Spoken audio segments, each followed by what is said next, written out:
because now the knight can switch back to a6 and I can use my c-pawn to guard my d5 square. So although it seems symmetrical, there's an important difference. White's d4 is in theory weaker than black's d5 here. So he moves his rook back. Sorry, I play knight a6. And it's almost as if I'm pinning down virtually his knight on c5. He can't move that away without allowing knight c5 now. So he plays a3 because there's also a slight tactical threat of knight b4 in some lines, hitting a2 and d3. And now I take the opportunities for f5. And it gives me the resource rook f7 available to defend c7. And that's a common idea in the King's Engine. You can often play this rook f7 to defend c7. After rook d7, I play rook f7. And he plays now knight c3. And here I play just my other rook, as though I'm threatening. If he ever, tries to win, say, my a7 pawn, I'll play f takes. I'll really play f takes and be threatening something. And I was looking at this though. Here it seems I've subtly blundered actually. If we look with the Rybka analysis, as though White's got a big advantage all of a sudden, and the continuation it gives is e takes. And knight a5.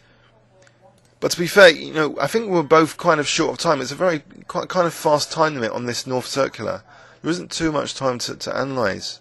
But here, I was prepared to sacrifice a queenside pawn to try and get these pawns going here. So e4. So say takes on b7. Apparently, black is okay here with rook b8. Knight a5, rook takes b2, so that mechanism's still available.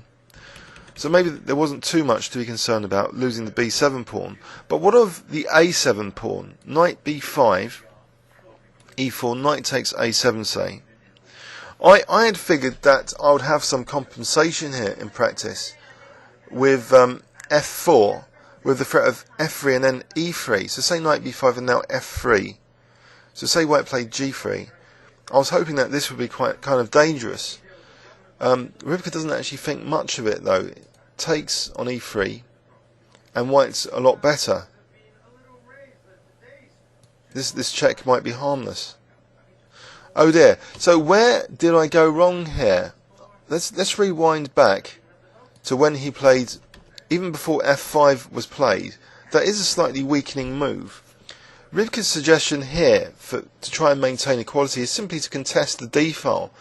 Maybe that's interesting to consider actually. Not a very exciting move, just wanting to go into the ending, bishop knight versus two knights.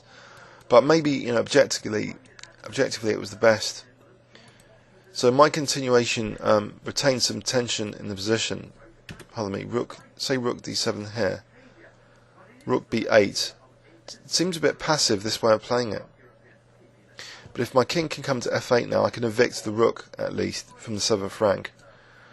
And here, white maintains a tiny advantage, according to Rybka. So, anyway, the way I played it seems to loosen my position a little bit.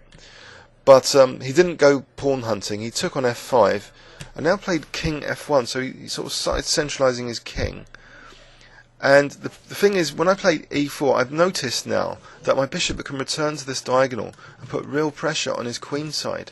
So finally I'm doing something with that dark square bishop. Now he played king e2, and after bishop f6, he played knight a4. Seems to be, these knights are stumbling around, trying to get in on c5. So I thought finally I'll play b6 to stop white's use of c5. I'm not too concerned about c5 possibilities, because the rooks have committed themselves to the d file like this.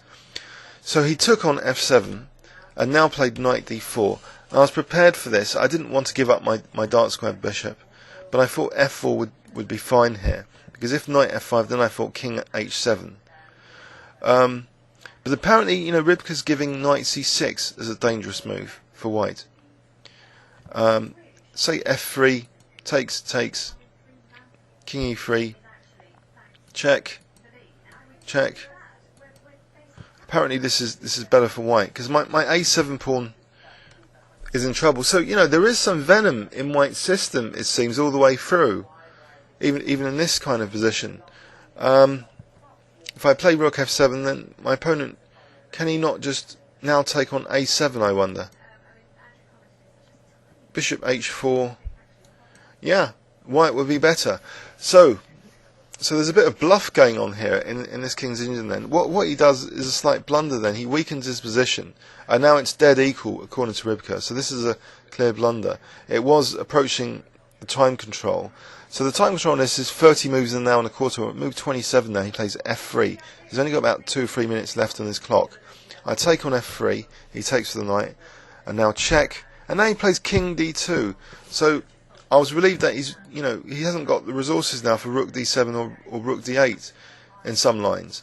And I take this opportunity to play c6. And it has the idea that I'm going to be playing b5, which will be quite dangerous to get my knight to c5 if his knight moves back.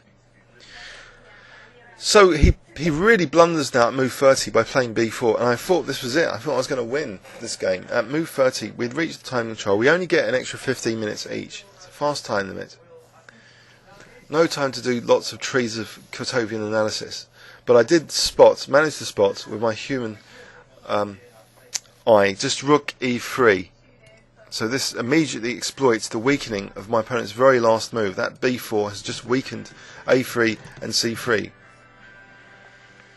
So basically, I thought he was in real trouble here.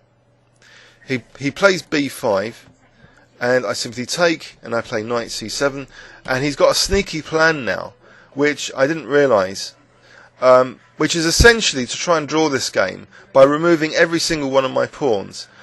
And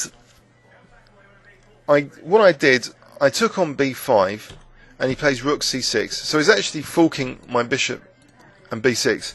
But I thought just king f7. I didn't expect this piece sack, but of course he hasn't got anything else.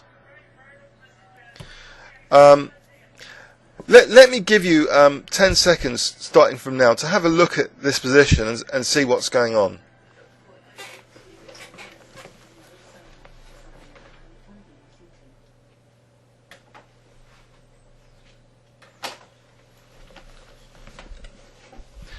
Okay. So, basically, I'm just the whole piece up, and it seems as though this should be easy to win. And I did manage to find a way of messing up. We were both in now, less than 15 minutes each after that time control. So how did he wriggle out of this? After rook a6, I played a check.